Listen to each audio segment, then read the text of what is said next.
Coloque a mão no coração, feche os seus olhos. Vamos falar com Deus agora.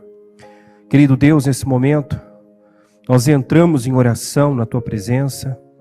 Nós te agradecemos pela oportunidade de estarmos aqui mais uma vez reunidos em Teu nome, neste lugar santo, nesse lugar consagrado a Ti. Eu sempre digo, meu Deus, que é uma honra, um prazer, uma alegria poder estar na Tua presença, na Tua casa. Este, sem dúvida, é o melhor lugar do mundo.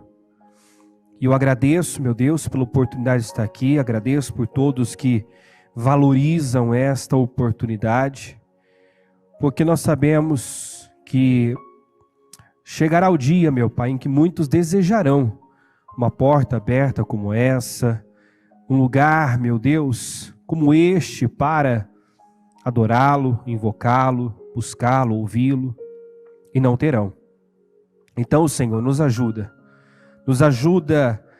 a viver, a contar os nossos dias, de forma que nós alcancemos sabedoria, coração sábio. E a sabedoria nada mais é do que fazer escolhas que te agradam. Deus, se as nossas escolhas, nossas decisões, nossas atitudes, nosso comportamento, meu Deus, nosso julgamento não está correto, de acordo com a sua vontade, com a sua palavra, que é a verdade, nos perdoa, Senhor.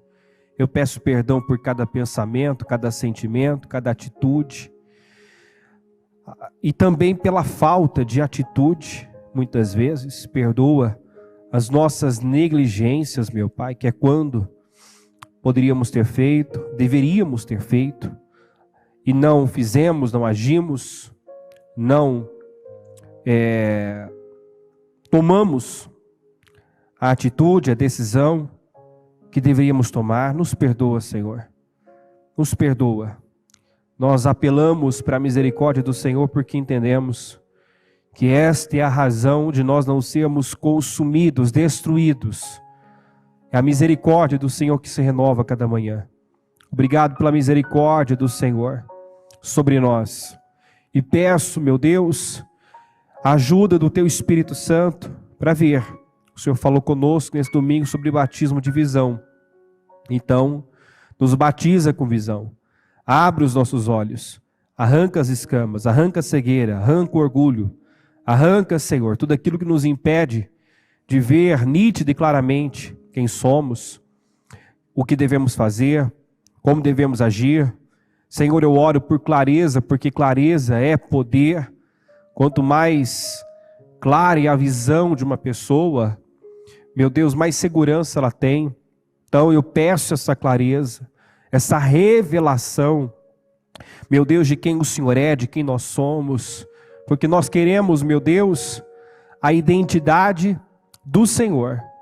Nós queremos ser como o Senhor, semelhantes ao Senhor, parecidos com o Senhor, no modo de pensar, no modo de falar, no modo de sentir, no modo de agir, no modo de lidar, de tratar com as coisas. Nos ajuda, Senhor. Sabemos que não mudamos do dia para a noite, mas também, meu Deus, não podemos desprezar tudo aquilo que nós já recebemos do Senhor. E o Senhor entende que quando nós não fazemos uso daquilo que nós já recebemos, estamos desprezando. Ignorância, como sempre ouvimos, é uma escolha. O Senhor disse que o teu povo é destruído por falta de conhecimento, mas conhecimento este que foi dado, foi passado, no entanto, foi desprezado, rejeitado. Nos guarda, Senhor. Se agimos assim, se estamos agindo dessa forma, nos perdoa e nos guarda dessa atitude insana, louca, estúpida. Ajuda-nos a sermos como Josué, que não deixou passar nada de cada direção que recebeu. Ao contrário, cumpriu a risca, seguiu de forma rigorosa todas as orientações, por isso foi tão bem sucedido. Senhor, a receita está aí, a palavra nós conhecemos, que a palavra seja misturada com a fé por cada um, meu Deus, porque nós só fazemos aquilo que cremos. Então nos ajuda. Se ainda há algum resquício de incredulidade, meu Deus, se estamos apenas aqui na condição de ouvintes esquecidos, nos ajuda. Eu não aceito isso. Eu repreendo esse espírito da incredulidade, insensibilidade, dureza de coração, cegueira espiritual, dormência espiritual. Meu Deus, passa do teu sangue sobre nós, sobre cada vida que está aqui, cada mente, cada coração. E se há, meu Pai, uma cegueira, uma falta de visão, de discernimento, meu Deus, se há uma frieza, uma mornidão, eu ordeno em nome de Jesus que esse espírito da mornidão, da apatia espiritual, da negligência, da insensibilidade, da dureza, saia agora, em nome do Senhor Jesus.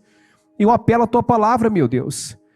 Eu lanço mão das Escrituras. A tua palavra diz que o Senhor daria a nós um coração, tiraria o coração de pedra, coração endurecido, e nos daria um coração de carne, um coração sensível, um coração que ouve, disposto a obedecer.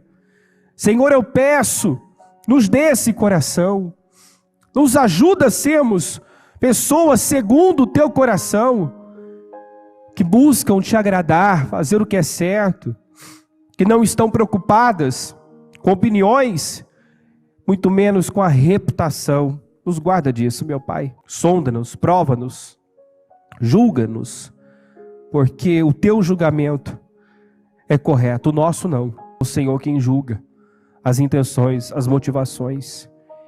E eu oro para que o Senhor julgue, meu Deus, para que o Senhor exponha, para que o Senhor nos exponha, se for preciso, que o Senhor trate tudo aquilo que tem que ser tratado, que o Senhor tire para fora, arranca e tira, expõe, meu Deus, aquilo que tem que ser exposto, para o nosso próprio bem, para a nossa cura, para a nossa libertação, para o nosso crescimento, para o nosso aprendizado, em nome de Jesus.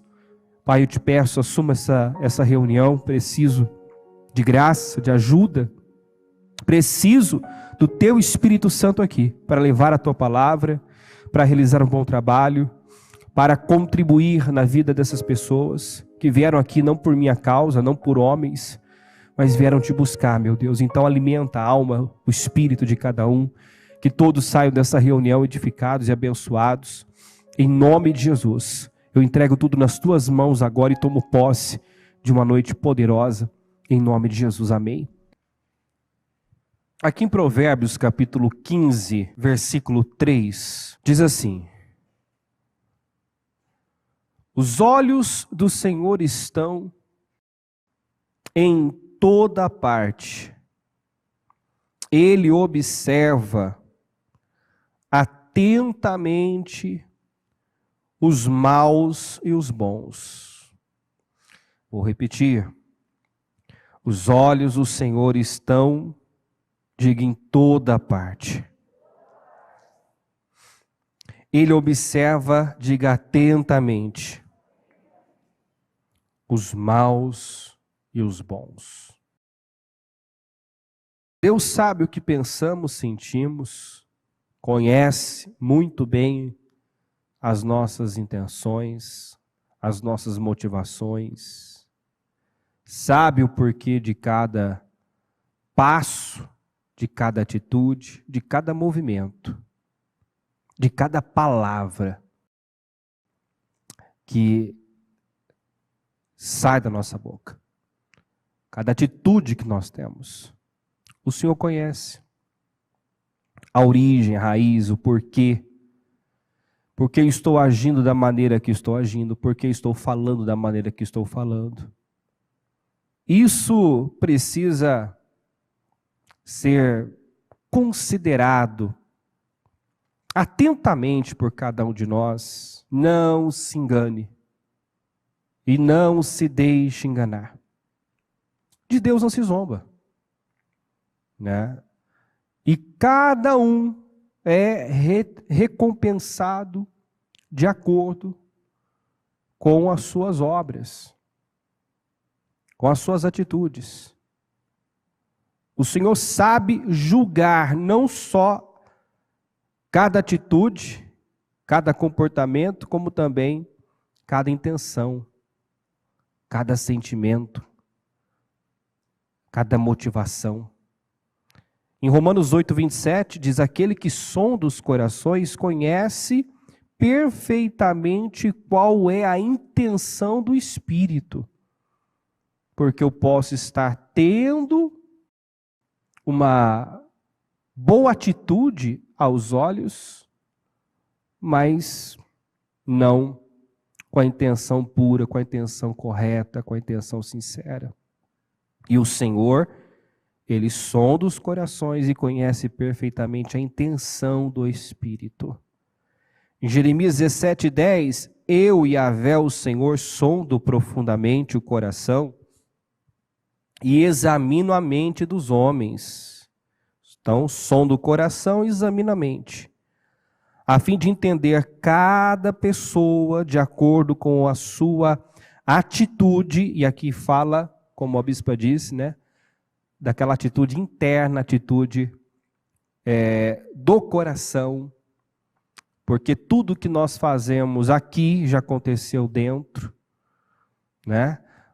Tudo que nós fazemos, tanto que a Bíblia fala que os adultérios, os roubos, os assassinatos, tudo procede, né, do coração. Começa lá dentro. Começa no coração. E você vê que Deus considera muito isso, e assim, é o que importa para Deus. Diga assim, o que importa para Deus é a atitude do coração. Isso é o que importa para Deus. Tanto é que fisicamente Abraão não sacrificou Isaac, mas figuradamente ele recebeu Isaac de dentre os mortos. Dos mortos.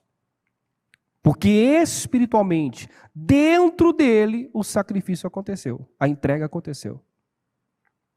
Então, fisicamente, não, mas porque já não era mais, né, necessário. Se Deus tivesse permitido, ele teria sacrificado, não seria um problema também Deus trazê-lo, né, de volta à vida também fisicamente.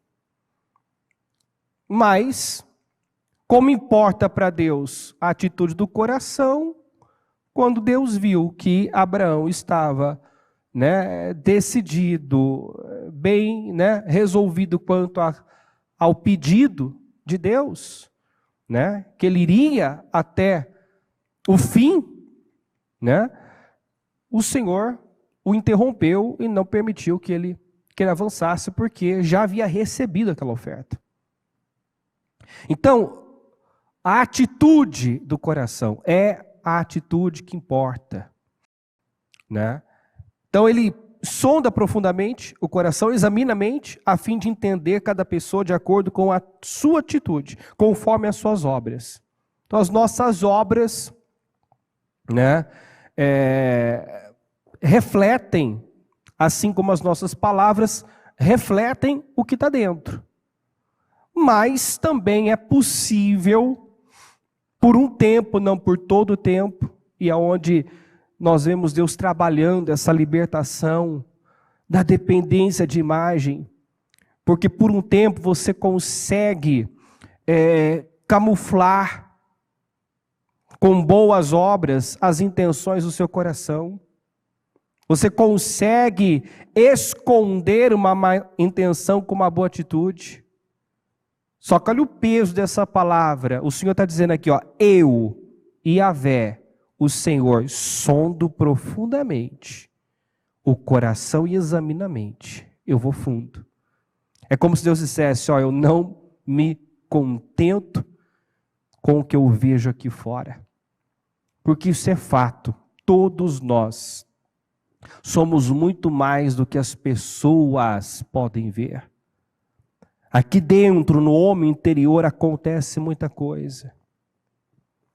Passa muita coisa, né? E assim, Tentado todos nós somos.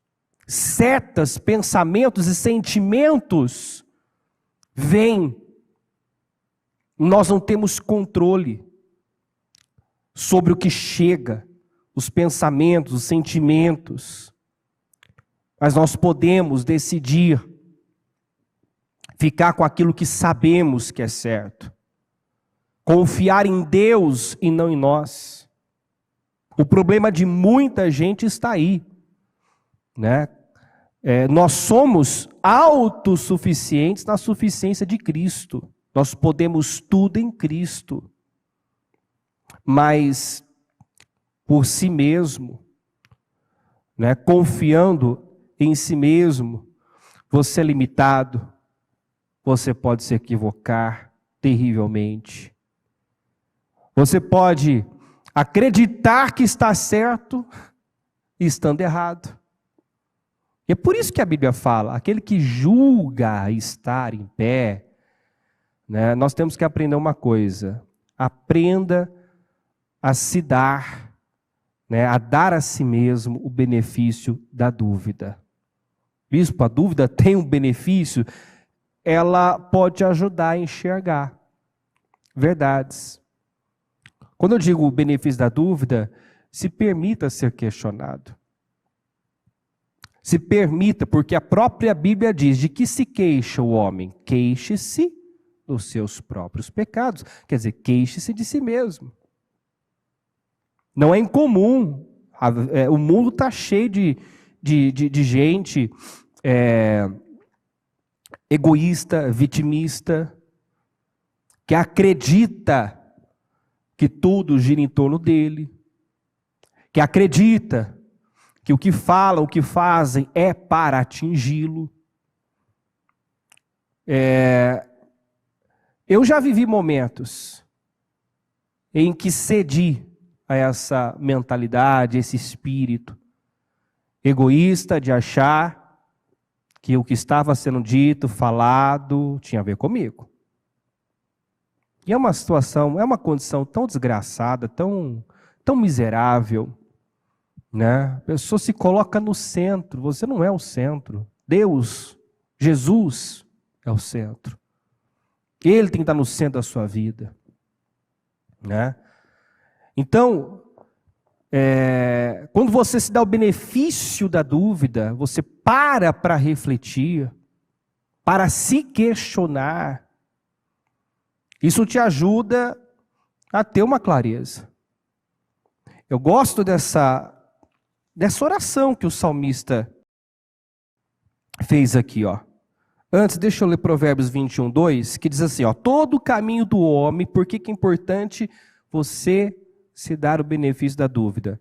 Porque muitas vezes é isso aqui, ó: todo o caminho do homem é reto aos seus próprios olhos. Quer dizer, você pode achar que está certo e estar muito errado. Você pode estar ali, né, batendo o pé, brigando por razão, e estar totalmente errado. Todo o caminho do homem é reto aos seus próprios olhos, mas Yahvé, o Senhor, vamos juntos? Yahvé, o Senhor é quem julga suas motivações mais íntimas. É o Senhor quem julga, não é você que julga.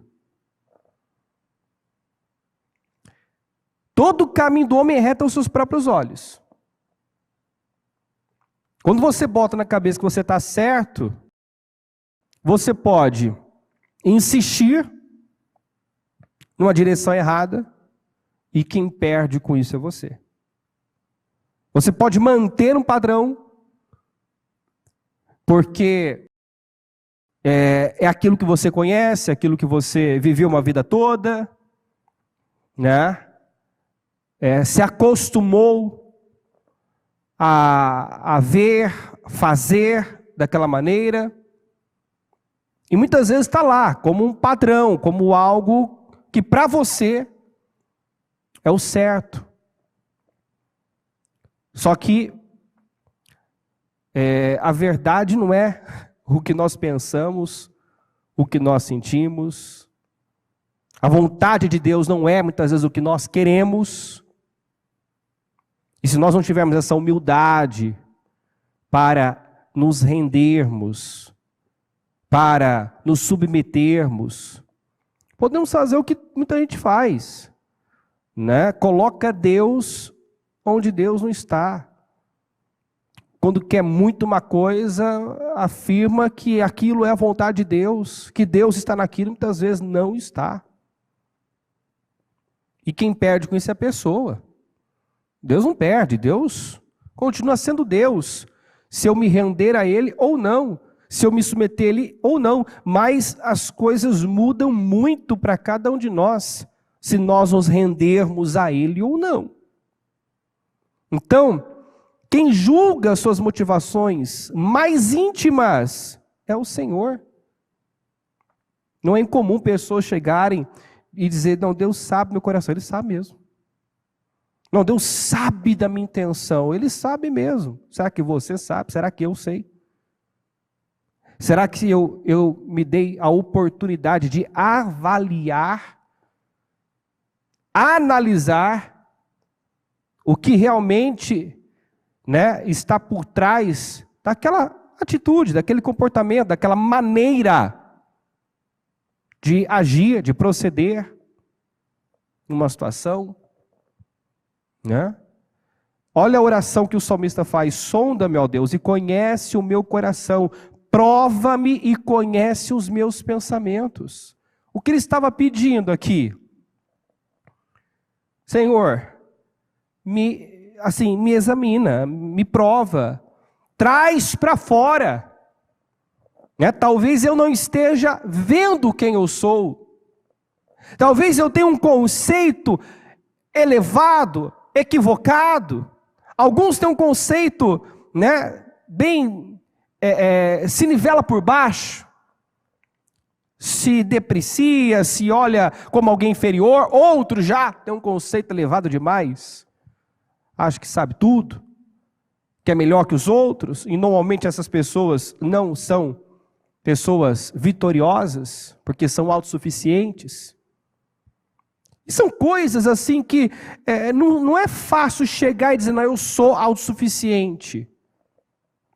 Ninguém naturalmente, espontaneamente, muitas vezes, chega e diz, eu sou autossuficiente. Mas, se ela tiver humildade, ela pode começar a olhar para ela, para a vida dela, para os resultados dela, e obviamente chegar a essa conclusão. Sim, você é autossuficiente. Porque onde estão os seus resultados? Onde está o seu progresso? Onde está a sua evolução? Sim, você é autossuficiente. Você não reconhece o Senhor nos seus caminhos. Você tem um conceito elevado demais de si mesmo. E não estou dizendo para você se olhar como um cão morto, como um gafanhoto, mas também, né, não queira ser Deus, saber mais que Deus, porque quem quis ser como Deus, e essa é uma tentação, né, humana. O diabo induziu o homem a pecar dessa maneira, né? Certamente não morrerás. Ao contrário, seus olhos serão abertos e você será como Deus. Ser como Deus é uma tentação forte, né? Que nada mais é do que você, muitas vezes, acreditar que está certo, brigar por razão, né? É como você se colocar como Deus, muitas vezes. Não, eu estou certo. E aí onde brota-se muitas vezes uma raiz de amargura, porque se eu acredito que estou certo, quando não estou, eu posso receber uma correção, uma disciplina, não da forma como deveria receber. Porque Deus corrige quem Ele ama. Se Deus nos corrige é porque Ele nos ama. Se Ele nos confronta é porque Ele nos ama. Ruim, péssimo, é quando Deus silencia, Deus para de falar e te entrega uma disposição mental reprovável. Você não quer se submeter, você quer ser teimoso, fazer as coisas do seu modo, então vai. Aí é terrível. Então, se ele está me corrigindo, me confrontando, é porque ele me ama. É porque ele não desistiu de mim. Né? Porque ele enxerga ainda. Como a Bíblia fala em relação, né, a alguns reis, ainda havia alguma coisa boa ali, então, que levava Deus a insistir, a ter misericórdia. Mas quando ele vê, né, que toda inclinação é para o mal, que há uma rebeldia, uma teimosia, uma dureza, muitas vezes ele entrega a pessoa a uma disposição mental reprovável para fazer aquilo que vai muitas vezes arruinar com a sua própria vida. Porque sempre o prejudicado somos nós, quando não nos rendemos a Deus. Né? Se Deus ele, quando pede para ser adorado, porque Ele quer que nós sejamos adoradores, porque Ele necessita de alguém ali, né, dizendo eu te amo, tu és lindo, maravilhoso, enchendo Ele de elogios. Ele não precisa disso. Sua glória não vai aumentar com isso, né? Mas quanto mais eu o adoro, mais parecido com Ele eu me torno. E o benefício é meu, obviamente. Quanto mais parecido com Deus, quer dizer, mais pleno, mais feliz, mais equilibrado, mais forte, mais seguro, mais ousado, mais amoroso, mais educado, e por aí vai.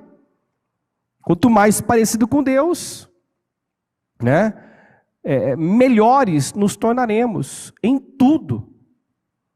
Então, Ele está à procura de adoradores, de pessoas totalmente rendidas, que o adorem em espírito e em verdade. Porque essas pessoas é que serão plenas, realizadas, né, vitoriosas em tudo. Voltando aqui o ponto, essa oração é uma oração que eu convido você a fazer, porque nós podemos passar por muito tempo numa cegueira, pensando estar certo e estando errado, né? Com esse julgamento aqui, ó, todo o caminho do homem é reto aos seus próprios olhos. Eu estou fazendo a coisa certa. Quantos que chegam com esse argumento? Eu não sei porque minha vida não muda. Eu estou fazendo tudo certo. O erro já está aí, em afirmar que você faz tudo certo, porque até a volta do Senhor Jesus, ou até o dia em que o Senhor te chamar, acredite, ainda haverá a necessidade de ajustes, de mudanças, de correções. Se você estiver em Cristo, ainda estará pela sua palavra sendo forjado, sendo lapidado, sendo podado, e antes ser podado do que ser cortado. A poda também dói. E a poda muitas vezes vem através de uma correção, uma mudança de circunstâncias, né? Ela dói, mas é para crescimento. Agora, quando você é cortado, quando Deus diz basta, chega, quer dizer, eu já dei muito adubo aí, e essa árvore só está ocupando inutilmente a terra, não está produzindo, não está frutificando, não está crescendo, não está evoluindo, ou seja, não quer mudar, não quer se enquadrar. Então é onde não acontece a poda, mas o corte. Então oremos para que o Senhor venha nos podar. Sejamos gratos pelas podas, pelas correções, pelos puxões de orelha, porque significa que você ainda está dentro da agenda de Deus. Deus quer te levar para mais, Deus quer te usar, Deus conta com você. Agora, terrível é quando Deus entende, não dá mais para lutar com essa pessoa, investir, como Jonas, né? A história do Jonas termina de uma forma meio que, né, sem fim. Termina com ele ali reclamando, pedindo a morte por conta daquela planta que o Senhor fez nascer num dia, morrer no outro, para mostrar a miséria dele, e ele ali, né, ainda fechado com Deus e amargurado e achando que estava certo e Deus estava errado. Olha só a loucura. Eu estou certo, Deus está errado. Bom, se é assim, então você não precisa de mim. Se você está certo, eu estou errado. Imagina Deus falando, né? Se você está certo, eu estou errado, então você não precisa de mim. Então vá ao seu modo. Viva à sua maneira. E nós sabemos aonde isso termina. Lembra do filho pródigo? Aonde ele terminou? No chiqueiro da vida. Você quer viver a sua vida ao seu modo, sem responsabilidade, sem dar satisfações. Essa é a vida que você quer viver? Então vá. Ele voltou ou não voltou? Voltou com o rabinho entre as pernas, humilhado, né? Porque viu depois, a Bíblia fala, né? Quando ele caiu em si, caiu em si. Por quê? Porque ele estava cego. Ele achava que estava fazendo a coisa certa. Quando ele saiu com uma sensação de liberdade, acreditando que estava tomando a decisão mais acertada da sua vida. Que agora sim ele ia viver de verdade. E ele estava muito errado.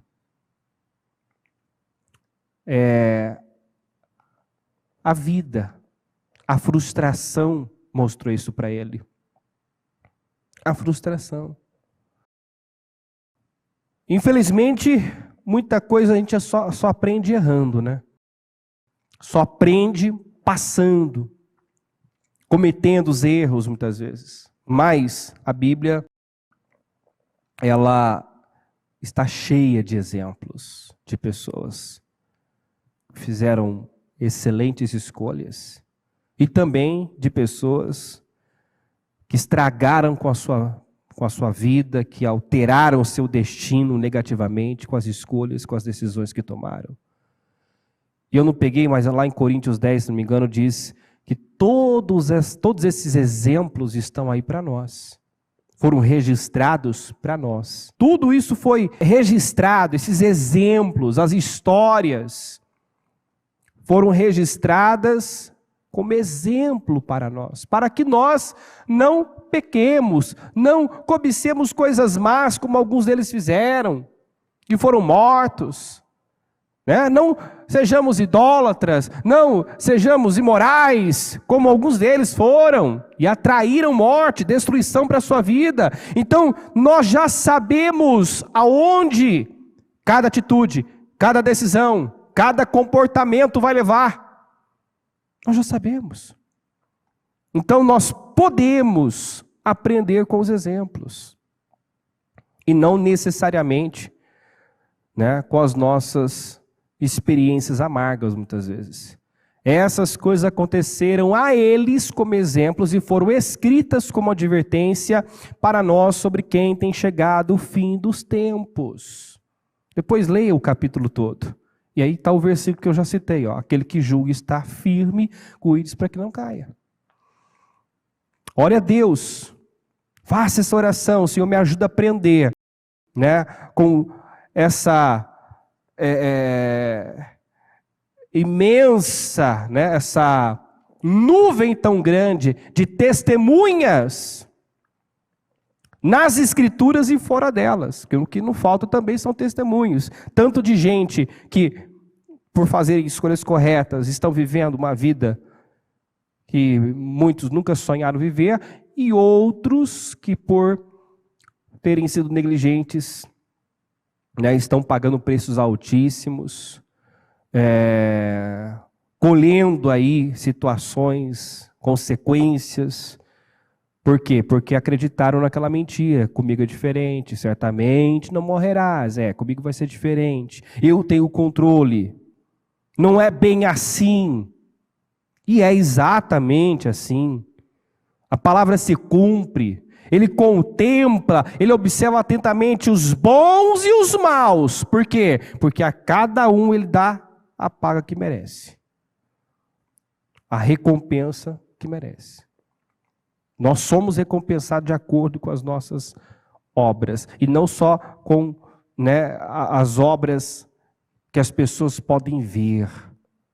Porque esse é um ponto que a gente tem que se aprofundar, levar a sério. Porque às vezes a obra que pode ser perfeita aqui fora, e a intenção? Quantos que já fizeram tanto e sequer isso foi recebido por Deus? Já realizaram tantas obras, já participaram de tantos trabalhos, já fizeram tantas coisas, mas por não verificarem se a motivação, o que estava motivando aquilo era puro, sincero, verdadeiro, ele fez, mas foi como quem não tivesse feito nada. Deus não recebeu. Deus recebeu a oferta do Caim? Sim ou não, gente? E o que aconteceu com o Caim? Ficou feliz? Ficou amargo? Seu semblante caiu? Com razão? Com razão? Não. Não. Ficou amargo, ressentido, se sentindo injustiçado, porque na cabeça dele ele teve a mesma atitude, talvez externamente bem semelhante, mas também não exatamente igual. Agora, principalmente internamente, fica nítido pela narrativa que enquanto Abel teve aquela preocupação, foi lá e separou o que ele tinha de melhor, as primeiras crias, não foi qualquer coisa, você vê ali um planejamento, estava dentro dele. Abel, por sua vez, trouxe as partes gordas das primeiras crias, então foi algo selecionado, escolhido a dedo. Ele não foi lá, deixa eu ofertar isso aqui ao Senhor, não. Foi lá e escolheu o que ele tinha de melhor, porque estava dentro dele. Havia realmente uma intenção em fazer o melhor para Deus. O Caim trouxe do fruto da terra uma oferta ao Senhor. Simplesmente assim. E detalhe, passado algum tempo, quer dizer, isso mostra que não era uma prioridade para ele.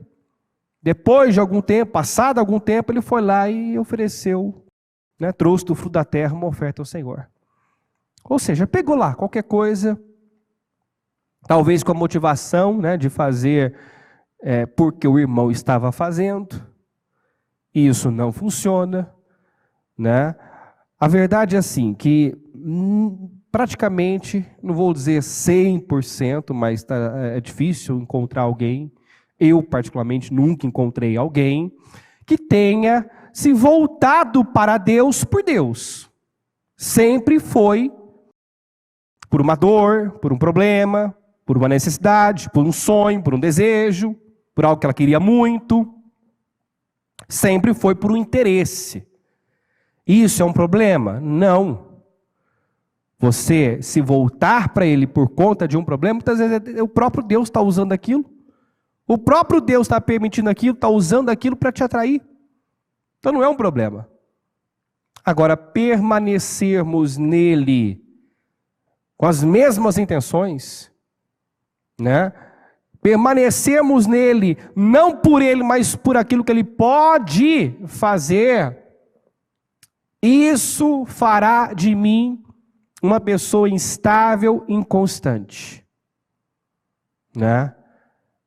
Ingrata muitas vezes, porque se eu não recebo o que eu gostaria, eu me frustro.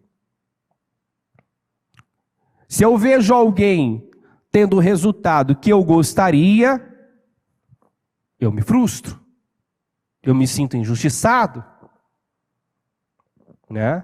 porque a minha única motivação é receber o que Deus tem para mim, é receber. E a gente mostra maturidade quando a gente sai né, desse nível de quem só está para pedir e receber, para o nível daquele que agora pergunta: o que queres de mim, Senhor? O que eu posso fazer por ti? Lembra que Abraão, numa ocasião, disse: que me darás, Senhor? Lembra? Estava lá, frustrado, insatisfeito, né, desiludido, já abrindo mão da promessa, cheio de sentimentos miseráveis. Que me darás, Senhor? Com uma rebeldia até, que me darás? Como se Deus tivesse responsabilidade por suas escolhas erradas, pelo tempo a mais que ele teve que esperar porque se precipitou, né? Abraçou ali a proposta indecente da Sara. Então, Deus, certamente, eu tenho comigo que ele estava perto já de viver o milagre de ter o Isaac, quando a Sara julgou que já tinha esperado demais e disse: quer saber, vou fazer do meu jeito, vou resolver o meu modo. Eu creio que ali ele estava bem perto, mas a impaciência gera problemas que a paciência, somente a paciência vai resolver. Você não quis esperar, achou que estava esperando demais, julgou, né, que podia por conta própria, o seu modo resolver. Pois bem, agora, então às vezes você pega um problema maior e agora vai ter que ter paciência dobrada e confiança e humildade, né, para resolver aquilo. Então, tá aí. O que não faltam são exemplos. Tudo foi registrado como exemplos para nós. Ao abrir a Bíblia, nós vemos o que funciona, o que não funciona, o que dá certo, o que não dá certo. E a Bíblia fala muito sobre intenções e motivações. Depois, né, de ter sido bem testado, experimentado, colocado à prova nesse quesito, e em alguns testes, né, ter sido reprovado, e por conta disso ter pagado um alto preço, você vê que o Davi fala com o seu filho Salomão sobre o assunto, com uma seriedade, uma profundidade, como alguém que realmente sabia o que estava falando. E tu, meu amado filho Salomão, você vê um pai assim, entregando um tesouro para o filho aqui. Filho, eu te amo, e eu vou te dar um tesouro aqui agora. Meu amado filho Salomão, reconhece o Deus de teu pai e serve-o de coração, diga íntegro, coração íntegro. Um coração não é íntegro se está dividido. Primeiro que o Senhor não divide a glória dele com ninguém. O Espírito Santo é santo, não vai habitar num coração sujo, contaminado. Não há como a presença de Deus fazer morada no seu coração se há mágoa, ressentimento, há questionamento, há inveja, há orgulho, há egoísmo, todas essas misérias, né, que são ramificações da amargura, precisam ser tratadas. Você precisa lidar com isso. Rejeitar isso, ir lá na ferida, totalmente dele, e com toda a disposição da tua alma, porque Yahvé, o Senhor, examina profundamente todos os corações, e conhece as mais íntimas intenções da mente. Se o buscares, tu sempre o encontrarás, mas se o desprezares, ele te rejeitará eternamente.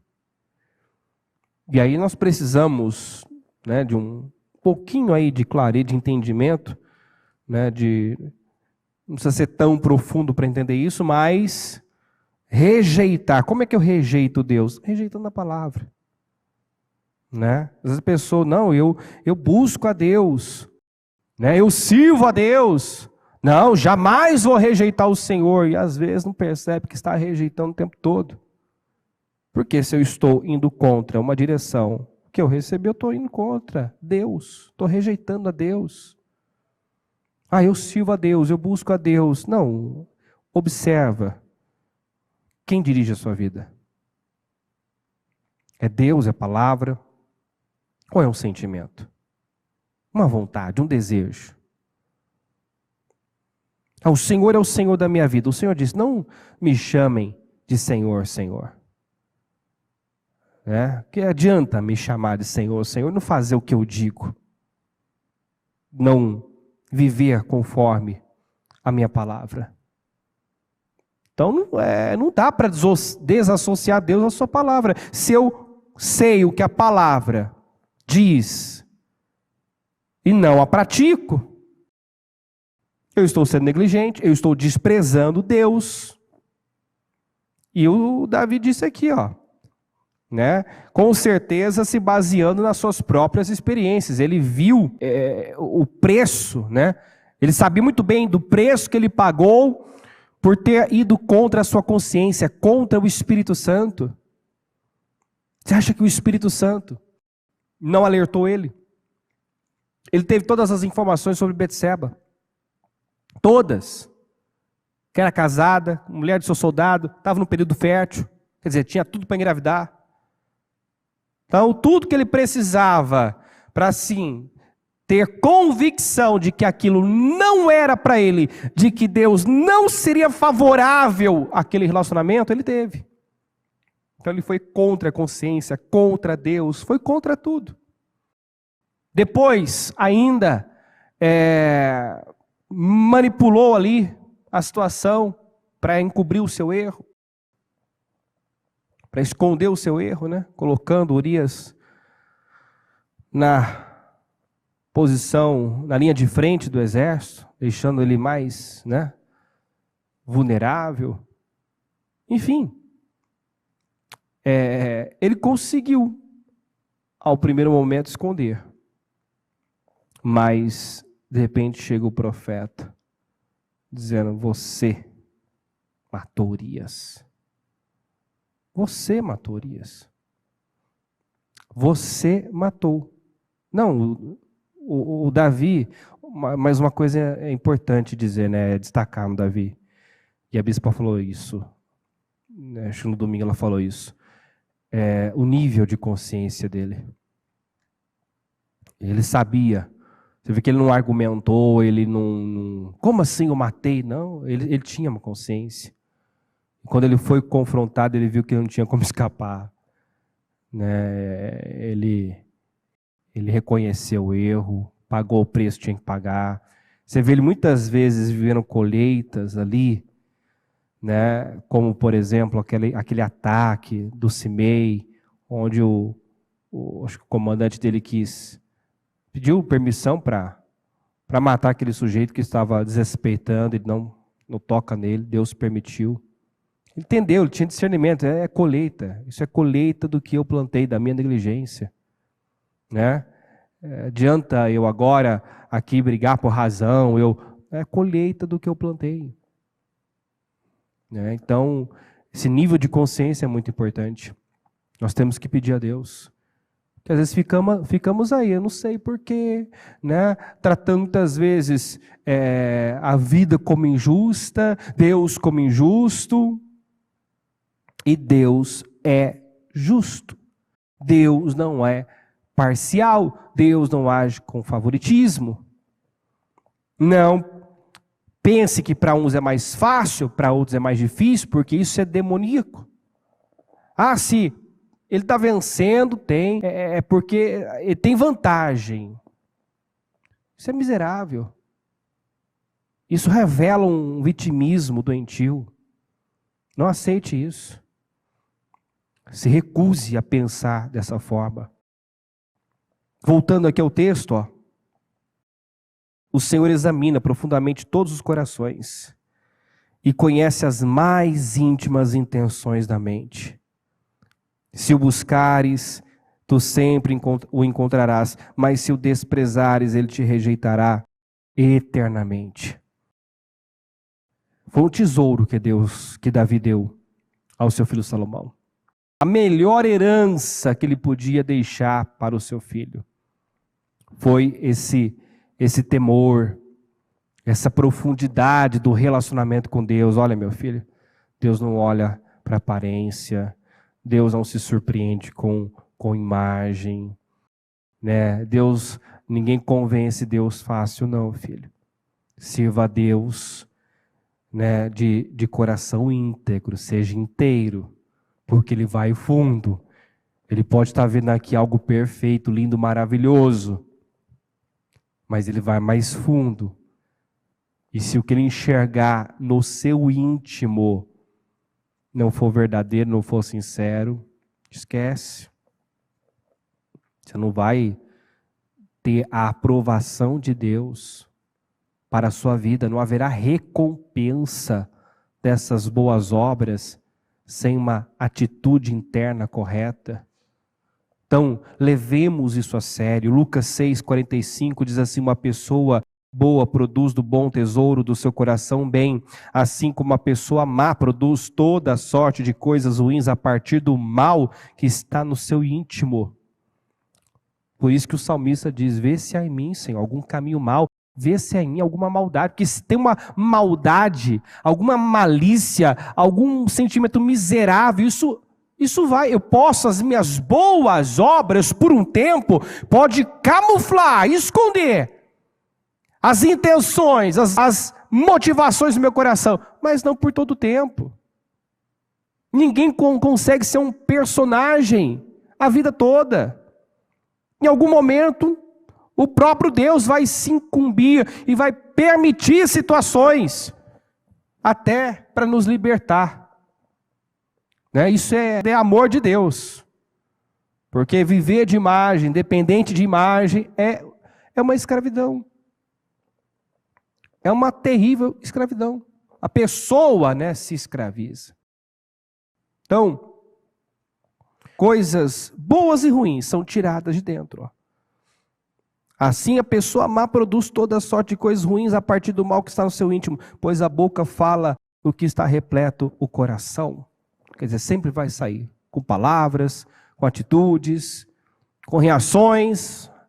Vai sair o que está dentro. Vai sair.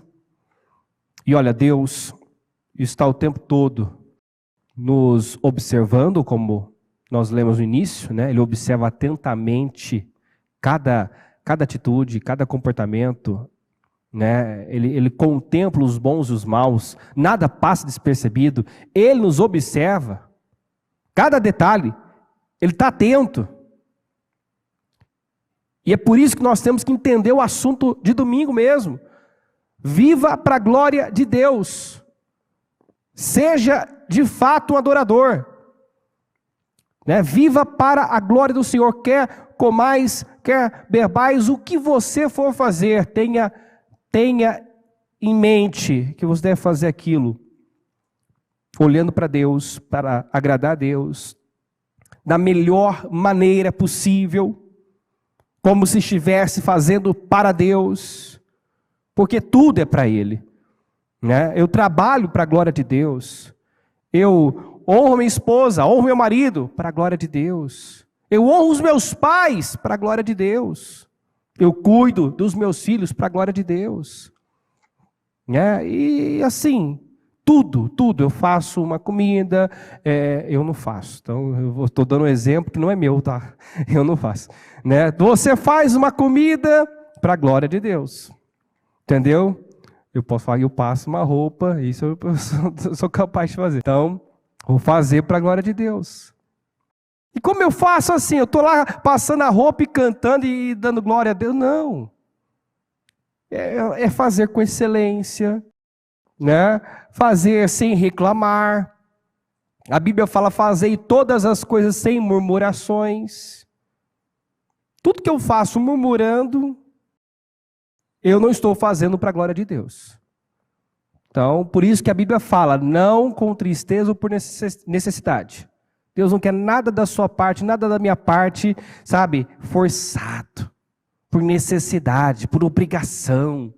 Se é para ser assim, não faça. Se é assim que você serve a Deus, não sirva. Ô bispo, espera aí, não é exatamente isso. Deus não quer nada forçado, né?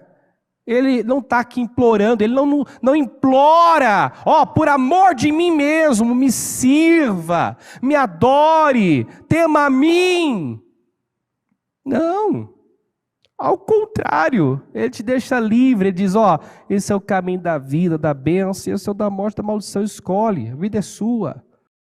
Eu te criei, né? Eu te sustento, se eu quiser, você cai duro agora, eu tiro o seu fôlego de vida, sua vida é minha, só que eu te dou permissão para fazer dela o que você quiser, tá?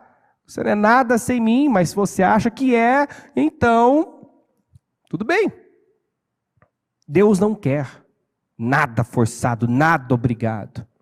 Ele quer que tenhamos prazer nele. Prazer, zelo, paixão. Ele quer adoradores, gente apaixonada por Ele, gente que servir a Ele, estar na presença dEle, fazer um propósito, não é um peso, não é uma obrigação.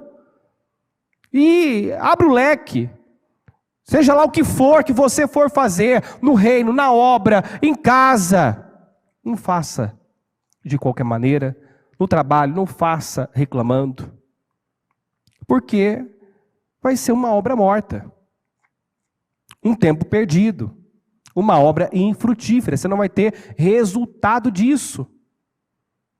Não faça para alguém ver, não faça esperando reconhecimento das pessoas, porque pode não vir, e muitas vezes, você já ouviu isso muitas vezes também no altar, muitas vezes não vai vir reconhecimento algum.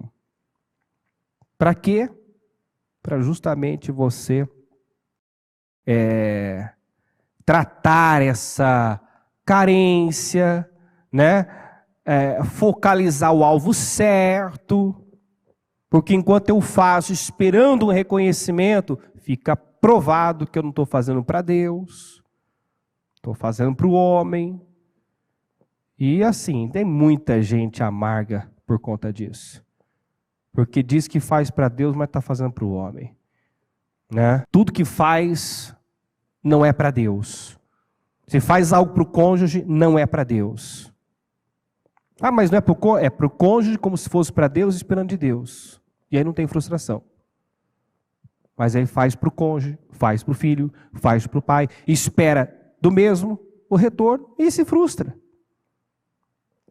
Muitas vezes porque Deus permite mesmo que a pessoa não reconheça, não dê valor, não diga um muito obrigado, porque Ele quer você focado nele. Ele quer você maduro espiritualmente, maduro emocionalmente. Seja maduro, madura emocionalmente.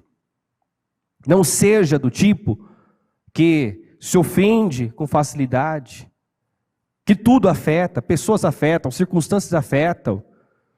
Brigue contra você mesmo nesse sentido. Se alguém te afeta, decida no teu íntimo, não, eu vou me elevar agora. Isso não vai me afetar, isso não vai baixar minha autoestima, isso não vai entrar no meu coração e despertar ali sentimentos miseráveis, mágoa, ressentimento, ódio. Não, eu sou maior que isso. Declare isso, eu sou maior que isso. Você tem que declarar, eu sou maior que isso. Essas misérias não vão ter poder sobre mim. Tome essa decisão. Chega de ser uma pessoa almática. Situações acontecem, problemas acontecem, erros, né? Involuntários e muitas vezes voluntários acontecem. E aí? Talvez você tinha um nível de consciência para não agir da maneira que agiu, mas agora agiu. O que te resta fazer? Né? Lamber feridas, se condenar? Não. Por muito tempo, né? Eu já vivi dessa forma, cometi um erro e passava ali dias se martirizando, né? E assumindo a forma do erro. Não, você não é um erro. Você é melhor que isso e você pode corrigir o foco, ajustar, fazer diferente, né? Em nome de Jesus. Amém, gente? Creia nisso. E finalizando, ó, Provérbios 4:23, acima de tudo, que se deve preservar, guarda o íntimo da razão, né? Guarda o seu coração, pois é da disposição do coração que depende toda a sua vida. Então, com o nosso coração, nós oramos, meditamos, guardamos a palavra, ou infelizmente, como acontece com muitos maquinam mal, guardam sentimentos terríveis, miseráveis, como amargura. Não. Faça como o salmista, escondi a tua palavra no meu coração, para eu não pecar contra ti. Se tem algo que você tem que guardar, é o teu coração. E no teu coração, guardar a palavra. Guarda o seu coração, proteja o seu coração. Porque, às vezes, escolhas terríveis, escolhas que alteram completamente o destino de uma pessoa, começa, a origem daquela escolha é um sentimento que brotou. É um sentimento que não combatido toma o coração, né, e leva a pessoa a se sabotar com as piores escolhas. Então guarda o teu coração e no teu coração guarda a palavra. É a palavra que tem que ter lugar no seu coração, não sentimentos que te levam a praticar a justiça de Deus. A Bíblia fala que a ira do homem não produz a justiça de Deus. Então, abre o leque, ira, sentimentos. Sentimentos não vão te levar a agir de forma correta, justa. Mas a palavra, sim. A palavra te ajuda a separar, né, o que é seu, o que é de Deus. Não, isso aqui é meu, isso aqui é um sentimento, isso aqui é a minha alma. A minha alma não tem que ter governo. A alma quer governo. A alma é governo, mas ela não pode governar. Se ela governa, você estraga a sua vida. Você se fecha até para Deus, se a alma passa a ter controle. Amém, gente? Fique em pé, por gentileza. Pega o seu propósito nas mãos. Segura no teu coração.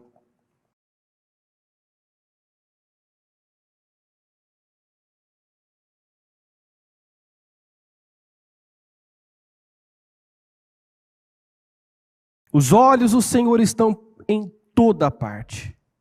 E ele observa atentamente os maus e os bons. Nada passa despercebido aos olhos do Senhor. Nem mesmo aquilo que ninguém consegue ver.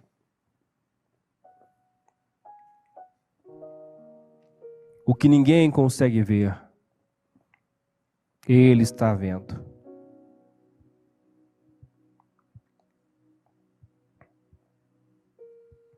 Ele sabe o que pensamos, sentimos. Conhece as nossas intenções e motivações. Talvez você pensou algo, sentiu algo, desejou algo, alimentou algo no seu coração.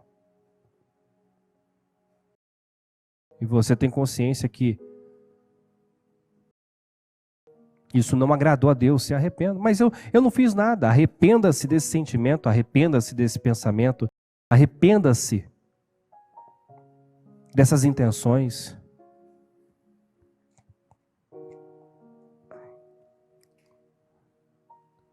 Talvez você até teve uma boa atitude, mas a sua intenção não foi honesta, não foi sincera.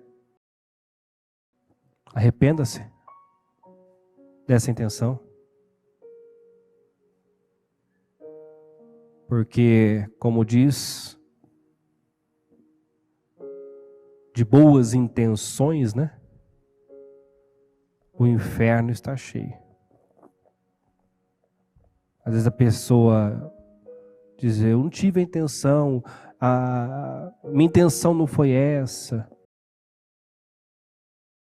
Não adianta ter boa obra sem intenção certa, não adianta ter boa intenção e obra errada.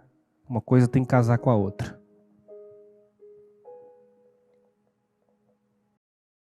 Davi, por exemplo, teve uma boa intenção em trazer a arca, só que ele não buscou saber como proceder. Então não foi suficiente a boa intenção. Então precisa haver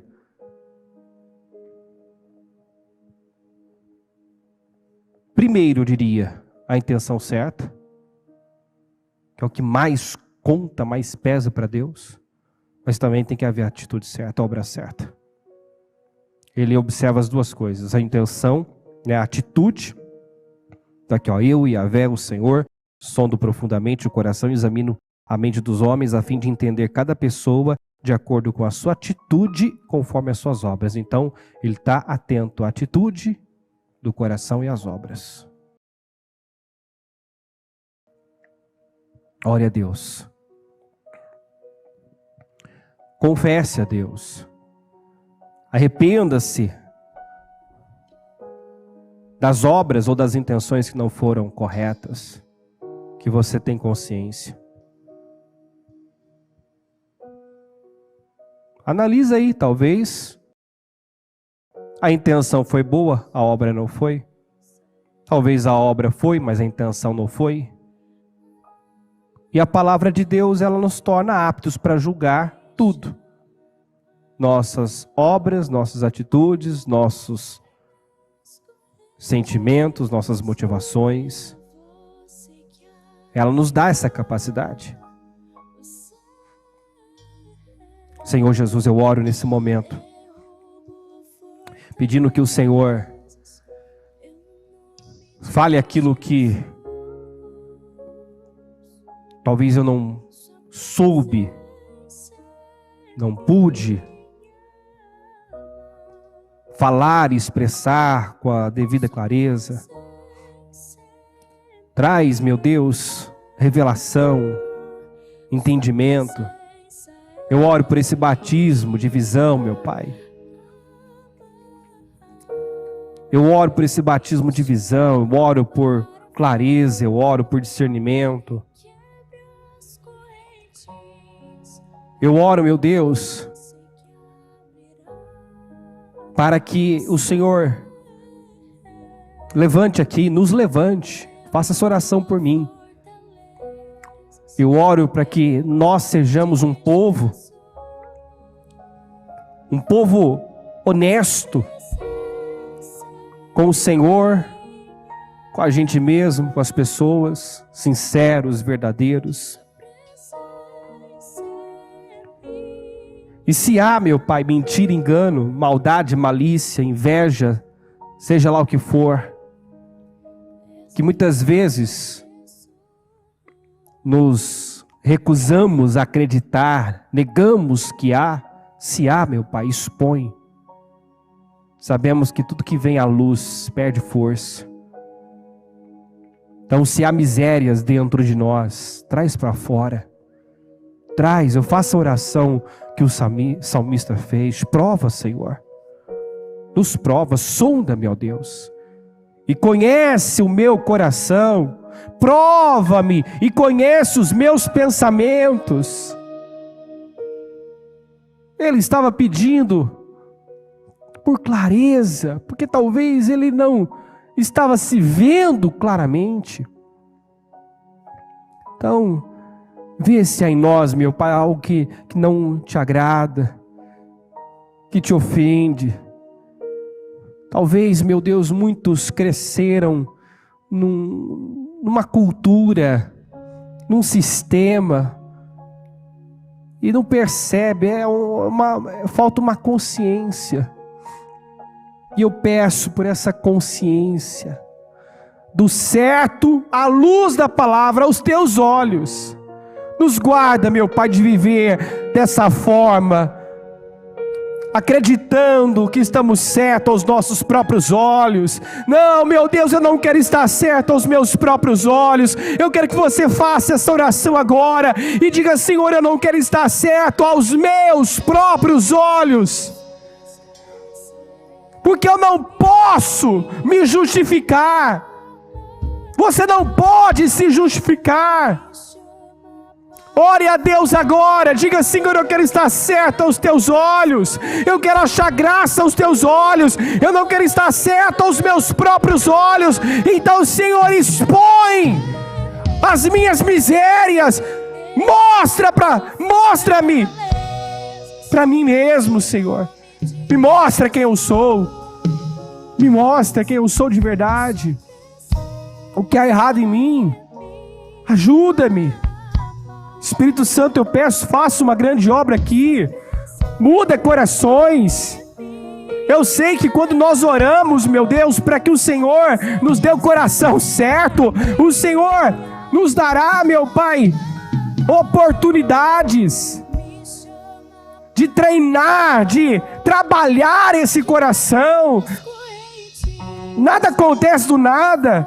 Se pedimos que nos ajude a amar, então o Senhor permitirá situações para exercitarmos esse amor, essa misericórdia, essa tolerância. Se pedimos coragem, então o Senhor permitirá desafios para exercitarmos o espírito da coragem. Então, meu Deus, nós temos pedido coração certo, coração segundo o teu coração. E eu oro, meu Deus, para que aquilo que não é sincero, puro, verdadeiro em nós, seja tirado. Que o Senhor nos abale, para que fique só aquilo que é inabalável. Em nome de Jesus. Muitas vezes o Senhor permite abalos, e é para isso, é para refinar, é para purificar, é para ficar somente aquilo que não é abalável. E eu oro, meu Deus, para que aqui haja justos de verdade, porque, como diz a sua palavra, os justos, os que confiam no Senhor, são como os montes de Sião que não se abalam, mas permanecem para sempre, são inabaláveis. O justo permanece. Passada a tempestade, o ímpio já não existe, mas o justo está lá. O justo permanece. Senhor, eu oro em favor dos projetos de conquista do seu povo. Eu peço, meu Deus, pela materialização de cada sonho, cada projeto. Eu sei que o Senhor tem muito para fazer, muito para realizar. O Senhor disse que esse ano seria um ano em que o Senhor iria exigir mais, iria nos esticar, meu Deus. E eu oro para que haja uma disposição de cada um, Senhor, em passar por esse processo, em sofrer essa pressão, essa poda, porque antes de ser podado do que ser cortado. Eu agradeço, Senhor, meu Deus, pelas podas, pelas correções, pelas disciplinas. Eu agradeço, meu Deus, ao Senhor, porque eu sei que enquanto o Senhor está nos confrontando, nos corrigindo, meu Deus, é porque o Senhor nos ama. É porque o Senhor tem muito a realizar e confia em nossas mãos. Então eu te agradeço por tudo que o Senhor tem feito. Eu te agradeço pelo que o Senhor vai fazer nesse ano na vida do teu povo, na vida dos sábios que, meu Deus, têm entendido o trabalhar do Senhor e têm se permitido ser trabalhado pelo Senhor, forjado pelo Senhor. Abençoa, Senhor. Abençoa lares, famílias, abençoa os casais, abençoa os filhos, Senhor. Senhor, abençoa o financeiro, a obra das mãos, o trabalho. Senhor, leva essa pessoa a viver esse favor acelerado e desfrutar de fartas colheitas, como o Senhor já prometeu. Em nome do Senhor Jesus, eu abençoo, meu Pai, o teu povo e determino cada projeto saindo do papel e se tornando uma realidade, vindo à existência, ela tocando nos seus sonhos. Em nome do Senhor Jesus, eu declaro cura, eu declaro libertação, eu declaro cura emocional, eu declaro, meu Deus, que todos que têm tido essa oportunidade passem mesmo por esse portal de purificação e sejam livres, sejam libertos, meu Deus. Livra-nos, meu Pai, não em partes, mas totalmente de toda e qualquer, meu Deus, dependência de imagem. Eu oro por um povo livre, eu oro por um povo forte, um povo que tem identidade, que sabe quem é, que te ama. Meu Deus, que vive num nível acima dessa superficialidade das emoções, dos sentimentos. Ah, Senhor, ajuda-nos a sermos pessoas como o Senhor, pessoas estáveis, pessoas seguras, pessoas que sabem, meu Deus, quem são e a quem pertencem. É maravilhoso ver como o Senhor se apresenta. Eu sou o que sou. Então eu oro por essa, meu Deus, essa identidade revelada. Eu oro, meu Deus, para que cada um aqui saiba quem é, a quem pertence e, meu Deus, jamais se permita ser escravizado por algum sentimento, alguma crença, algum domínio maligno através de pensamentos e sentimentos. Eu abençoo cada um, concordo com as vitórias do seu povo e agradeço, meu Deus, mais uma vez, pelo que o Senhor fez aqui hoje, por tudo que disse, que falou, meu Deus, por todas as orientações. Agradeço, meu Deus, porque eu creio que nós saímos melhores do que entramos, para a honra e para a glória do seu nome. Amém.